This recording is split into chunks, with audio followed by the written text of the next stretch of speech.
Thousands of visitors gathered in Chicago as the Obama Presidential Center opened its museum to the public on Juneteenth, a day celebrating African-American freedom and history.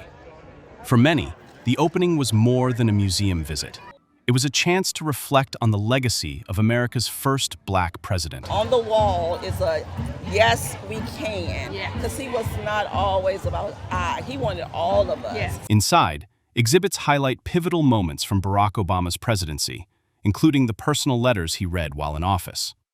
One display, called 10 Letters a Day, tells the story of how ordinary Americans shared their struggles and hopes directly with the president. We got a president who was listening, a president who was concerned, a president who cared, a president who made a difference. The opening coincided with Juneteenth, adding deeper significance for visitors who traveled from across the country to witness the historic occasion. Of course, we should get a museum that is paying homage and honor and tribute to our first African-American president on African-American Freedom Day.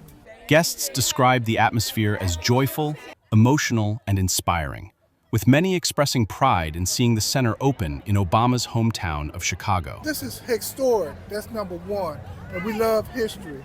And to support something like that is a lifetime dream. The center's design incorporates words from Obama's speeches, reflecting themes of unity, civic engagement, and community. The most important word in our democracy is we.